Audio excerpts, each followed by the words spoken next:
Everybody, go ahead and finish getting your coffee and grab a seat. We'll get started. So we're going to be in Romans 9 this morning. And, you know, the Romans is a book. You can kind of divide Romans into three sections. We just finished the first section last week, Romans 1 through 8. And that's really Paul's version of the gospel message. You know, Paul walks us through, in the first couple of chapters, he walked us through humanity's depravity, our sin. He walked us through our inability to save ourselves. He talked about the law's inability to save us. And then he talked about our new life that we have in Jesus. The last 5 chapters of Romans, you could say, is application. That's the question in those 5 chapters is, how do we live as a Christian? It's very practical. These middle 3 chapters, chapters 9, 10, and 11, Paul kind of deals with maybe a more personal problem. He's asking, what is the role of the Jew in this new paradigm of Christianity? Do the Jews have any place in Christianity? Why did the Jews reject Jesus? So that's what we're going to be talking about the next couple of weeks in chapters 9, 10, and 11. And in chapter 9 specifically, which is what we're covering this morning, Paul wrestles with the idea of God's sovereignty.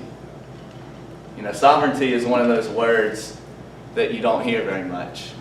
Can somebody give me a working definition of sovereignty, or maybe some synonyms, or some instances where you've heard the word sovereignty used? Obviously in church, right? Sovereign God. What does that mean?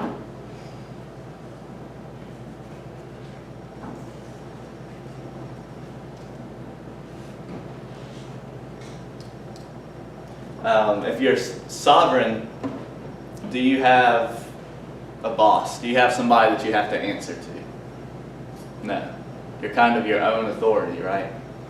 You're the final say in anything if you're sovereign. You can think of maybe a sovereign country. A sovereign country is not like they're a colony. They're their own country. They answer to themselves. So sovereignty is this idea of maybe all authority rests with that person. Maybe self-justifying authority. They don't have to justify their actions to anybody else. Jews don't like that anyway. Mm-hmm. Jews don't want to be God. Kids won't get relevant. So this chapter is going to talk a lot about sovereignty, and it has some hard teachings, some things we're going to have to grapple with. So remember, I told y'all this at the beginning of when we started this lesson, or this series. You don't have to agree with everything I say, or with the conclusions I draw. So if you have different opinions, feel free to let me know. Alright, Romans 9, we'll start with the first 5 verses. Paul says, I tell the truth in Christ. I'm not lying, my conscience also bearing witness in the Holy Spirit, that I have great sorrow and continual grief in my heart. For I wish that I myself were cursed from Christ for my brethren, my countrymen according to the flesh, who are Israelites, to whom pertain the adoption, the glory, the covenants, the giving of the law, the service of God, and the promises, of whom are the fathers, and from whom, according to the flesh, Christ came, who is over all, the eternally blessed God. Amen. So Paul kind of opens with a personal lament, right? He says, I wish that my people, I wish that the Jews would accept Jesus. He even goes so far as to say, I myself would offer myself up if that meant that the Jews would accept Jesus. And he's kind of asking, he doesn't ask it specifically, but I think the undercurrent here is, how in the world could the Jewish people reject Jesus when they were God's chosen people? All right, he lists some advantages in verse 4 that the Jews had. Can anybody pick out a couple of those? The advantages that the Jews had as being God's chosen people. The covenants and the promises. They were given the covenant, right, with Abraham, covenant with David, covenant with Moses, promises that God made to them. What else? The glory that he's talking about there, if you go back and that is the Shekinah glory that physically came and dwelt in the tabernacle. And then I forget which prophet it was that says that after they were being led into one of the captivities, he watched the glory leave the temple. So they had a physical presence that they could see that was God there. There was some kind of light that was physical there for hundreds of years. And even with that, they chose to disobey God while it was there and got led off into captivity, and it left the temple. But they had that and turned their back on it. Yeah. They could see some type of manifestation of God, right? God has shown them His glory. Yeah. They had seen God working throughout their history. The giving of the law, the promises, and then, of course, Jesus himself was a Jew, right? That was the promise that was given to Abraham and to David. So, Jesus healing the people, they didn't like it. So how in the world could the Jews have been given all of these advantages and yet still reject Jesus? That's what Paul's grappling with here. So we're in Romans 9. Let's pick up in verse 6. But it's not that the word of God has taken no effect, for they are not all Israel who are of Israel, nor are they all children because they are the seed of Abraham. But in Isaac your seed will be called. That is, those who are the children of the flesh, these are not the children of God, but the children of the promise are counted as the seed. For this is the word of promise, at this time I will come and Sarah will have a son. Not only this, but when Rebekah also had conceived by one man, our father Isaac, for the children had not yet been born, nor had they done any good or evil, that the purpose of God would stand according to election, not by works, but of him who calls. It was said to Rebekah, the older shall serve the younger.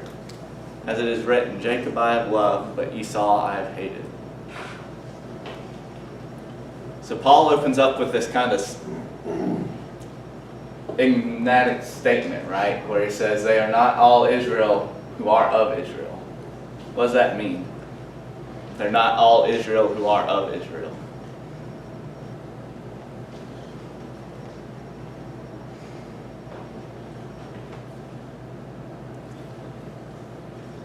Not all of the physical descendants are part of the spiritual group. He's kind of taking a dividing line, right? He's saying there's more to being a Jew than just the ethnic background, right? Just because you're, in Paul's view, there's more to being a true Jew than just being able to trace your lineage back to Abraham. And he gives a couple of examples.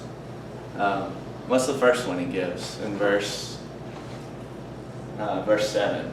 He's talking about Abraham and Isaac. How many sons did Abraham have? 2. He had 2, right? We know about Isaac. What was the other one's name? Ishmael. Somebody remember that story? Isaac and Ishmael? Remember, God came to Abraham and said, I'm going to give you a son. But it was taking a long time. And Sarah was getting old. And Sarah said, go to my maidservant and we'll have a son through that means. And they did. They had a son, Ishmael. But God didn't choose Ishmael, did he? Even though Ishmael was Abraham's flesh. He was from Abraham's blood. But he wasn't the son of the promise, was he? God chose Isaac instead.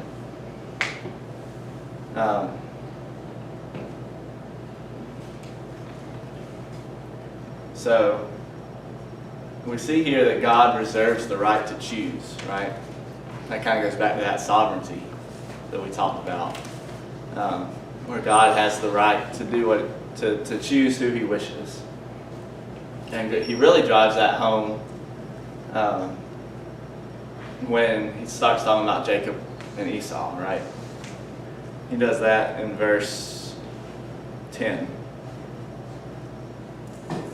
where He says, Jacob and Esau were both born to Isaac, but only through one of them was the tribe, the Jews, the Israelites. That was the one where the Israelites came from, right?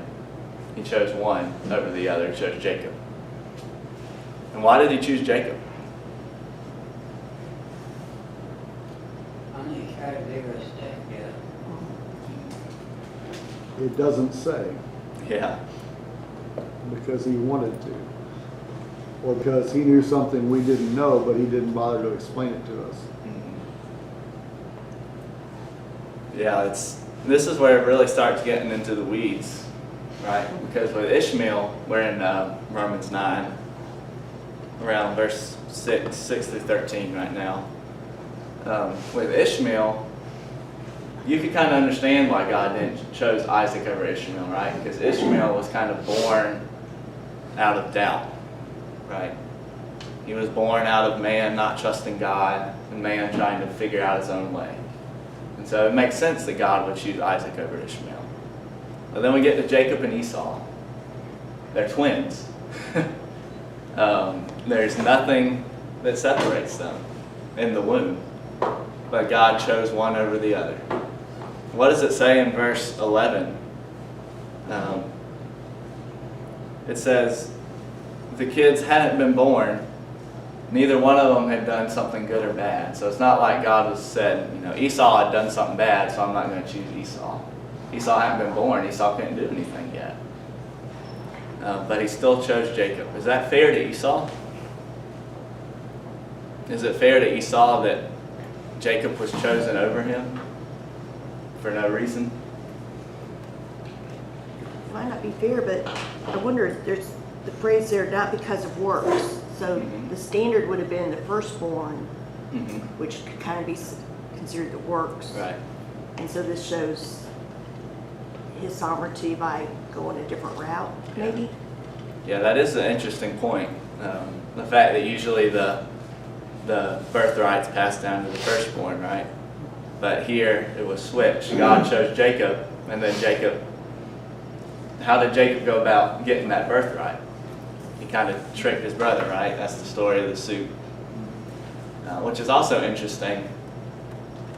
And one of the things about Jacob that always kind of confused me is when Jacob's a young man, he doesn't really seem like a very nice dude, does he? He tricks his brother.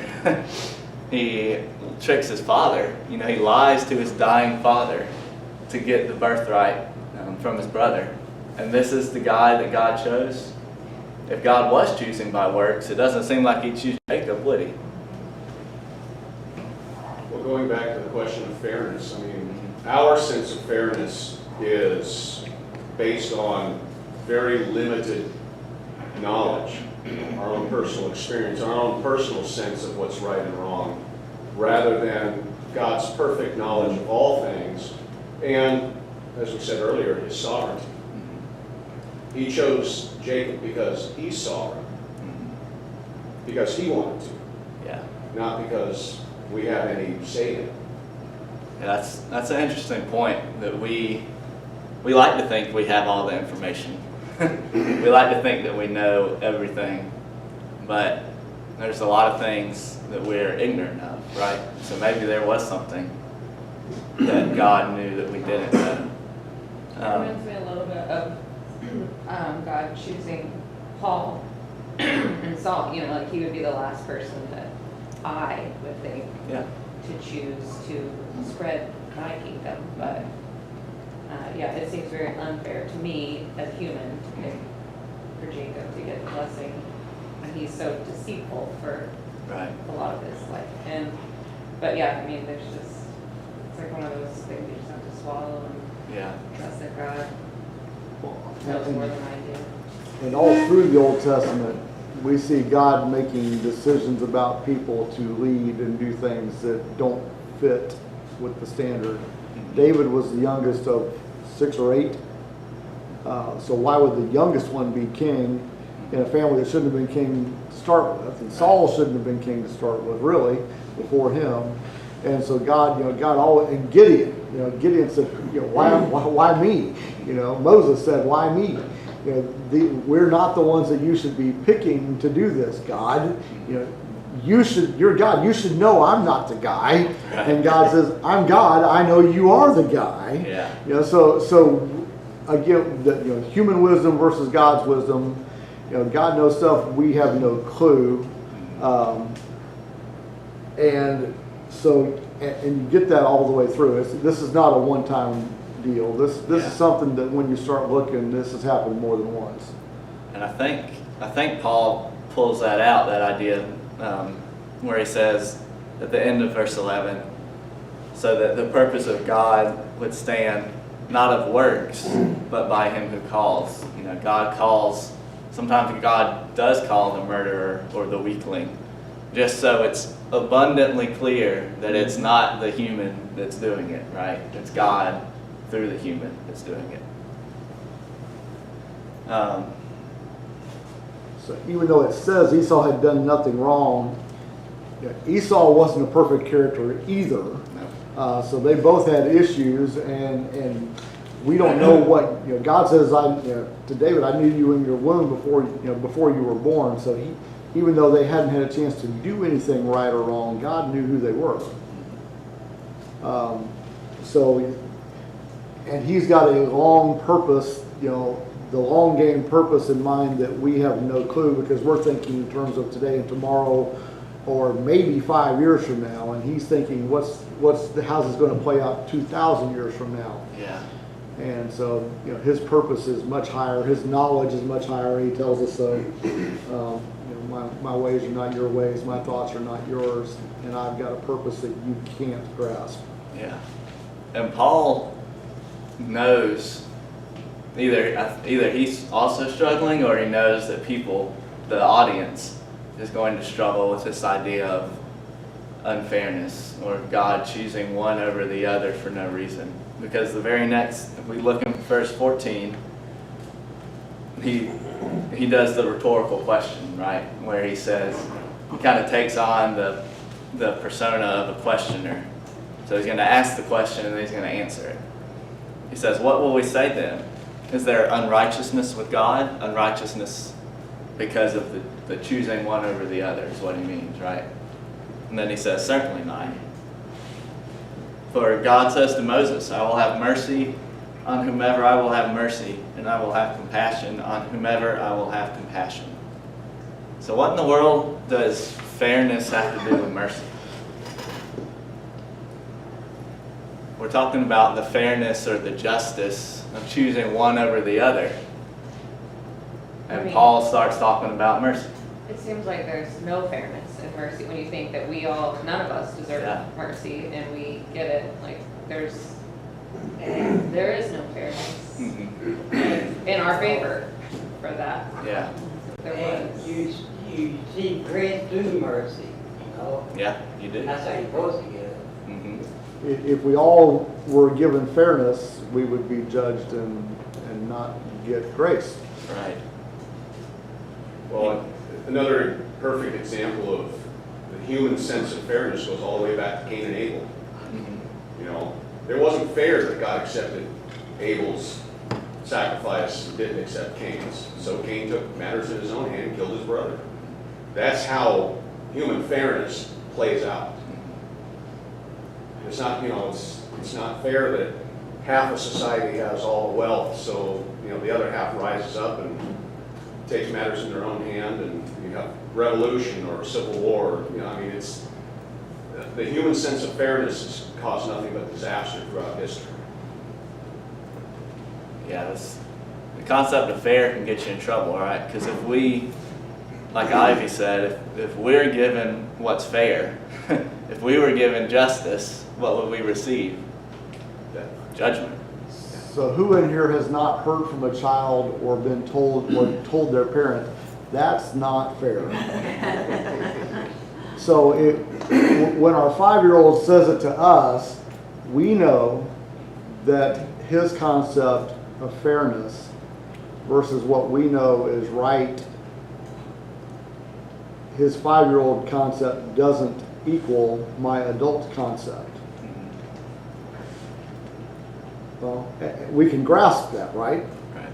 So when we compare our knowledge to God's, it's a much wider gulf than that. We have no clue what is right compared to what he does. Takes a little humility, doesn't it? The humility in the face of God's sovereignty, And God's we don't get taught that wisdom. very much. yeah. It's a tough teaching to swallow. Look at verse 16 where it says, well, we'll go back up to 15. He says to Moses, I will have mercy on whom I will have mercy, and have compassion on whom I will have compassion. So then, it is not of him who wills, nor of him who runs, but of God who shows mercy. You know, I take that to mean, and again, remember, you don't have to agree with my conclusions. I take that to mean, you know, we don't tell God to save us. We don't say, hey God, it's time to show me some mercy. God chooses to show us the mercy regardless of what we have done, right? Humans have a role to play in that we have to accept the mercy that God reaches out to give us. But we don't tell God to reach it out and offer it to us, do we? Yes. I believe this is a call to humility. We've got to be humble enough to accept what we don't understand. Right.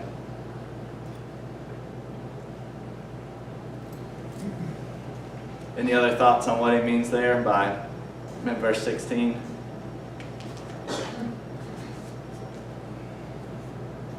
Let's keep reading. Verse 17.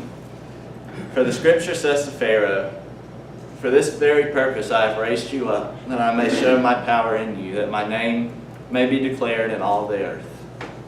Therefore he has mercy on whom he wills, and whom he wills he hardens. You know, Pharaoh is one of those cases that people like to talk about when it comes to the question of do humans have free will? Do humans have the will to do things, or is God the one pulling the strings? And the Pharaoh is an interesting case study for that, isn't it? Because God tells Pharaoh that I raised you up just for the purpose of showing my power. And so if you're Pharaoh, you may be thinking, well, did I ever have a choice? Did I ever have any option other than to be the vessel by which you showed judgment? What do y'all think?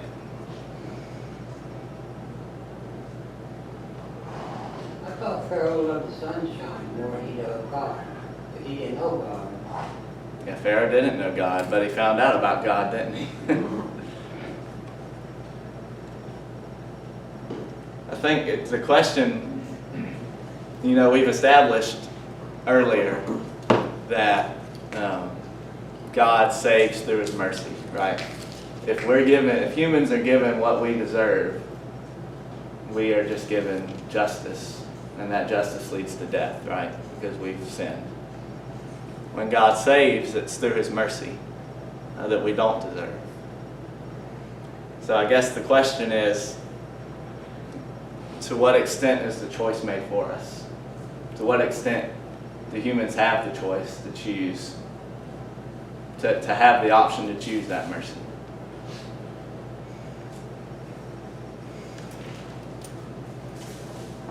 Is there a timeline where Pharaoh could have, when Moses came and said, let my people go, or Moses said, sure? Y'all can go. Or was there? What did Pharaoh never have a choice in the matter?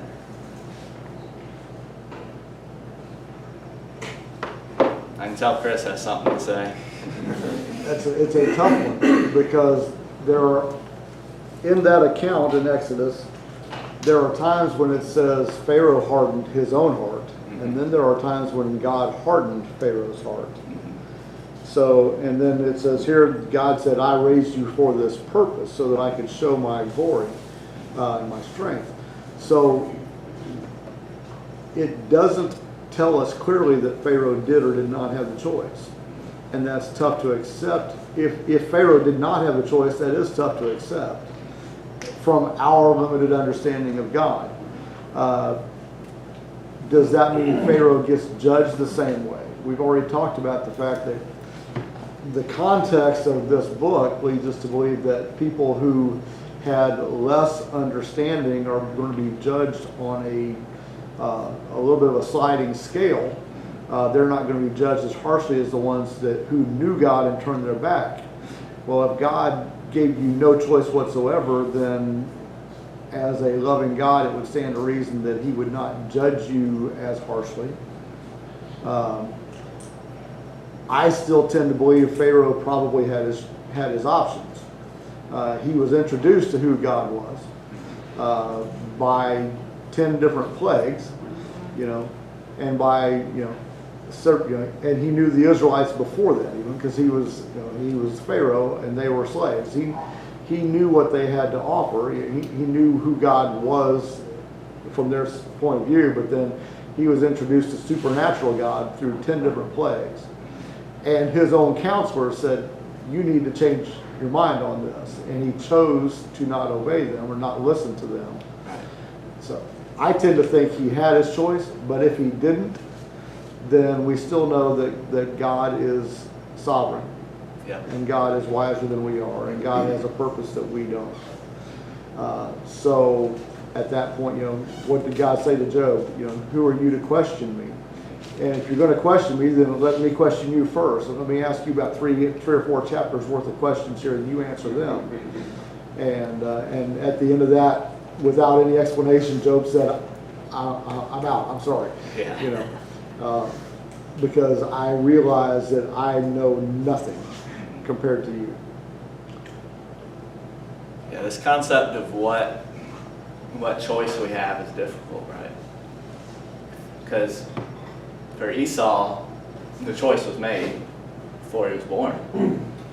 Esau never had a chance to be the chosen one of God, the one that the Israel would come from, before he was even born. Pharaoh was, Paul says here that Pharaoh was raised up just for the purpose of being judged. And Pharaoh hardened his own heart, but there's also times where God hardened his heart, right? Mm-hmm. Who's to say that Pharaoh wouldn't have tapped out after the 7th or 8th plague? Which you also see all through the Old Testament. If you go back to Ishmael and Esau, who were not given that choice, but we find out what kind of people they were because they chose to not follow God. Mm-hmm. And so Esau became the father of the Arabs, mm-hmm. who hate the Jews that they knew were God's chosen people. Esau became the father of the Edomites. Ishmael, first, yeah. Okay, Esau became the father of the Edomites, who within a few generations were also enemies of the Jews, who basically went to war with them as in the 40 years in their wandering, wouldn't grant them passage, and God punished the Edomite nation for that because they had the choice to treat his people right and didn't.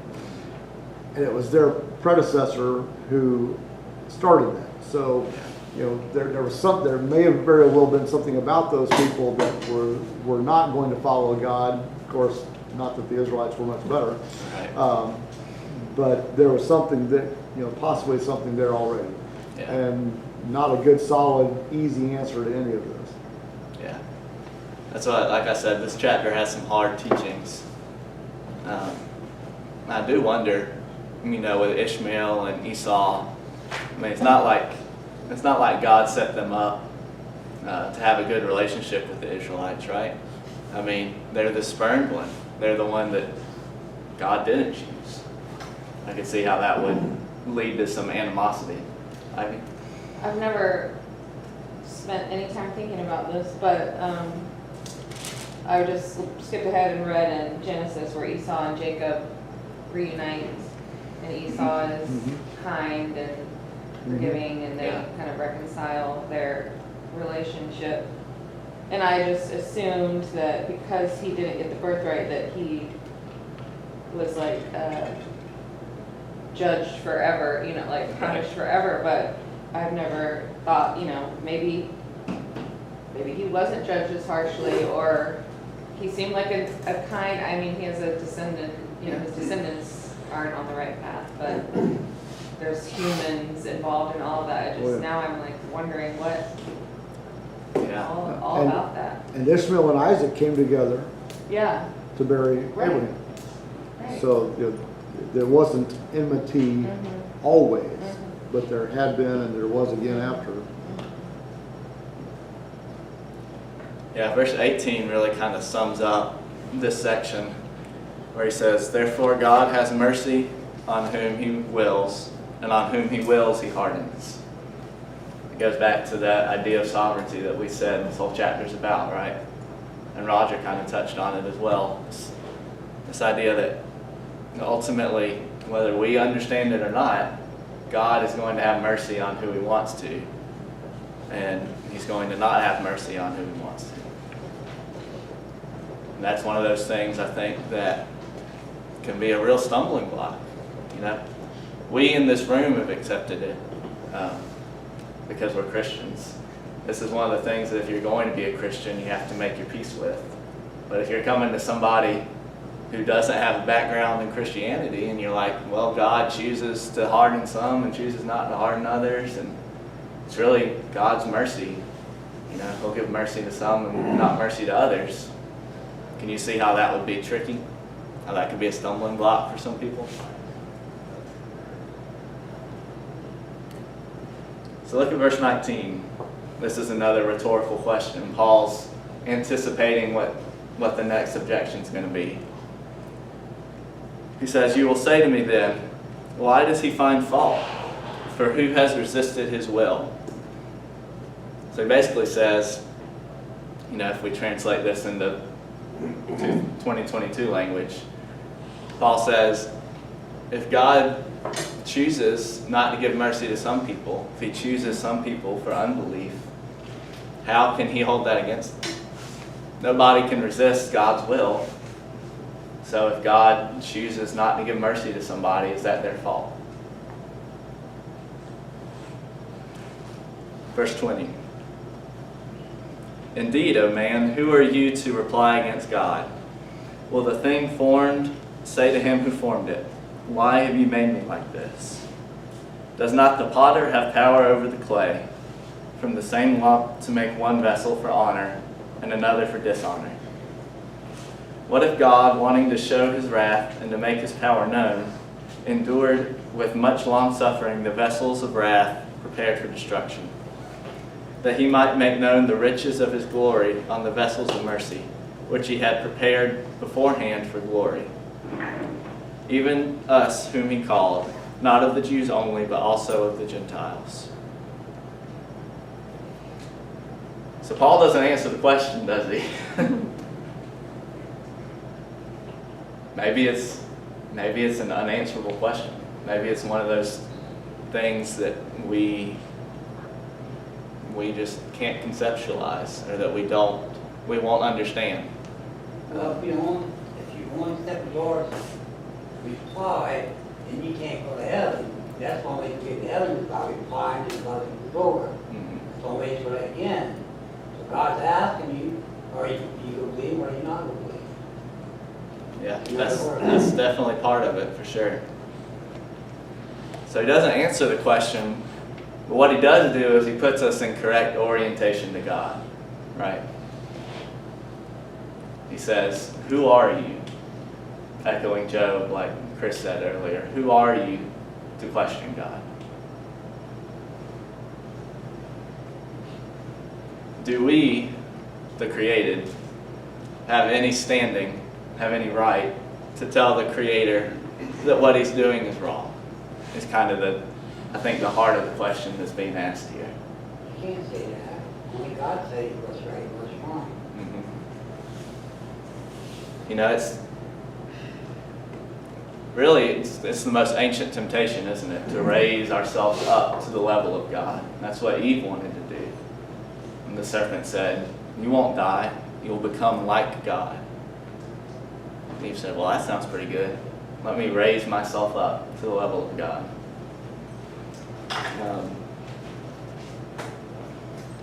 That's like Nebuchadnezzar.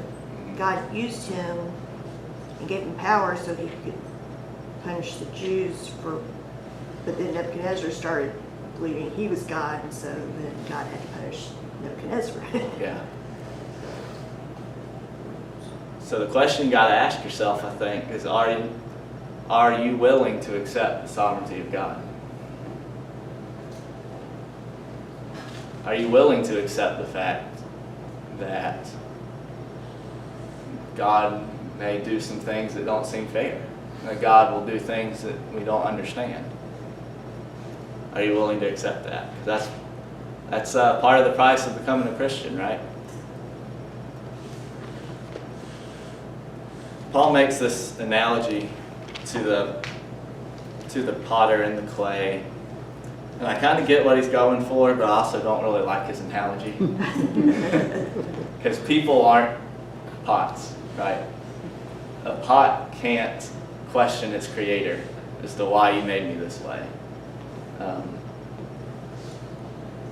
So I get what he's going for, in that God creates humans, and as the creator, he has the right to do things, but also, humans, it doesn't seem right to us, does it?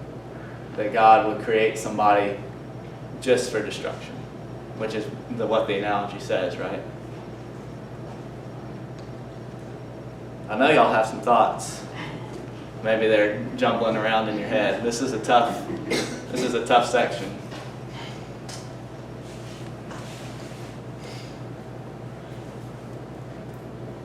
I'm not sure this analogy is speaking of destruction necessarily, but in our sense of fairness, if we were pots, we were pottery, why would a toilet bowl complain that it's not, a beautiful dinner plate? Right. They both are necessary. And they both can, in their way, as they've been created, bring glory to God, if that's what they choose to do. But those for common purposes, and those for, why would one woman be queen over England for how many years? 70 years? Yeah, something like And that. another woman not? Right. So in God's sovereignty, He makes us as He wills.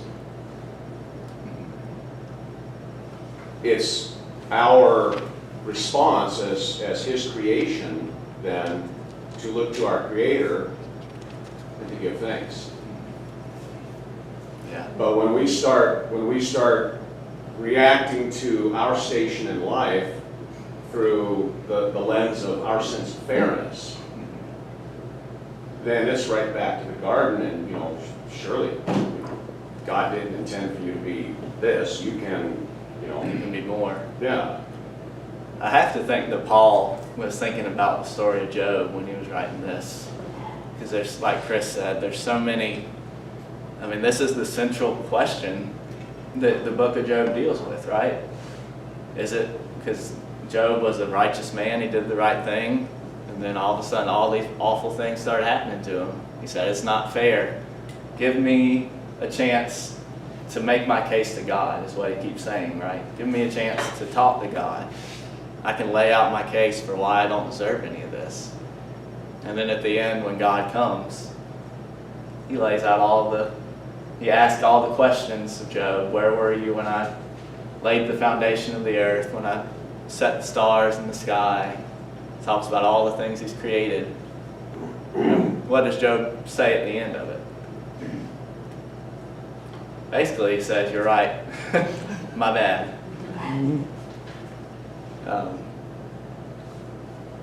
I think that's what, when you're talking about the sovereignty of God, that's what you have to keep in mind. And that's what Paul's trying to do here, put us in correct orientation to God. He's the creator, we're the created.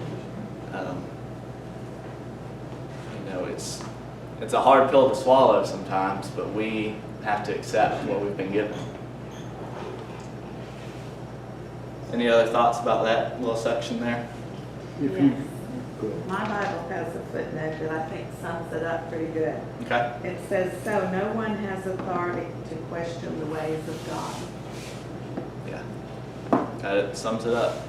I think the whole context of these chapters too, they have to consider the Jewish feeling about God accepting them and accepting the Gentiles. Mhm. Because, God, Paul's eventually going to get and say, look, the Gentiles have just as much access to God as the Jewish people have access to God.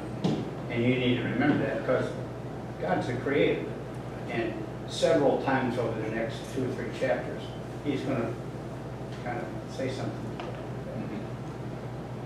And to go with that, several times in the Old Testament, Yeah. God has said, I'm bringing the Gentiles into the fold. And they wanted to ignore that. And he's going to say that in the Right. next few verses. And then when you go to the potter and the clay is Jeremiah chapter 18. And he says, yeah, so the potter did, I was watching the potter and he did what he wanted with this. And when this wasn't turning out the way he wanted here, he made something different with it. And the clay had absolutely no choice in it. But he goes on in the rest of the chapter and says, in the same way, I'm pronouncing judgment on this group of people, this group of people, this group of people. But if they change their ways and act differently, then I will rescind my punishment, or I will rescind my reward if they turn against me. They still have the choice. This is immediately following that they are clay and have no choice. If they change what they're doing, I will change the way I treat them. Yeah. So the choice is still there even in that. So it's kind Yeah. of hard to say that. It's hard to say. And just, I don't know if I've made myself clear. Personally, I do believe people have the choice to choose. But this section, this chapter, you gotta really look at that hard because it deals with that. It's a tough question to answer. But yeah, he is kind of talking about the choice. We're talking about God's sovereignty and his ability to make the choice. God made the choice to make Israel his chosen people. Now he's made the choice to open up to all of the world, right? Jews and Gentiles. And so the Jews may be saying, well, that's not fair. We're your chosen people. God says, well, I have the right to choose. I've chosen to give grace to the whole world if they will take it. And he starts talking about that in the next few verses. Verse 25, as he says in Hosea, I will call them my people who are not my people, and her beloved who is not beloved. Then it shall come to pass in the place where it was said to them, you are not my people. There they shall be called sons of the living God. Isaiah also cries out concerning Israel. Though the number of the children of Israel be as the sand of the sea, the remnant will be saved, for he will finish the work and cut short in righteousness, because the Lord will make a short work upon the earth. And as Isaiah said before, unless the Lord of Sabaoth had left us a seed, we would have become like Sodom, and we would have been made like Gomorrah. So that first one from Hosea, and it always, obviously we have the benefit of hindsight, right? But it always is kind of startling to me how Chris was saying there's Old Testament prophecies, Old Testament verses where God says, I'm going to bring in people. I'm going to open this up to everybody. And the Jews, when it happens, are still like, wait, what? You said you weren't going to do that. But right there in Hosea, it says, I will call them my people who are not my people. And then Isaiah, I think that goes back, those two passages in Isaiah, that goes back to verse 6, right, where he says, they're not all Israel who were of Israel. He says, not just because you're Jewish doesn't mean you're a true follower of God. He says, I've got the remnant saved. They're only called hypocrites. And that remnant is mentioned over and over through the Old Testament. God said, I will save a remnant out of this, I will save a remnant out of this. And he's shown that he is not taking the entire group with him multiple times through. It's kind of like, I think it was in chapter 2. Yeah, chapter 2, verse 29. It says, or 28 and 29, for he is not a Jew who is one outwardly, nor is circumcision that which is outward in the flesh, but he is a Jew who is one inwardly, circumcision of the heart. So it's that idea of the difference between just circumcision of the flesh, circumcision of the heart that is mentioned. All right, let's wrap this up, last few verses. What shall we say then? The Gentiles who did not pursue righteousness have attained to righteousness, even the righteousness of faith. But Israel, pursuing the law of righteousness, has not attained the law of righteousness. Why? Because they did not seek it by faith, but as it were by the works of the law, for they stumbled at that stumbling stone. As it is written, behold, I lay in Zion a stumbling stone and a rock of offense, and whoever believes on him will not be put to shame. So he ends up this chapter by kind of saying God in his sovereignty, his right to choose, has offered salvation to all, right? The Gentiles as well as the Jews. It kind of ends also noting the irony here that the Gentiles, without the benefit of the law, were kind of in a better position to accept the grace because the Jews got so wrapped up in the law and the justification by the law that we've been talking about in past chapters, that they missed the central message of grace that God was trying to give them, that Jesus had brought to them. All right, any last thoughts about that little section there? Any last thoughts about the chapter? Or questions?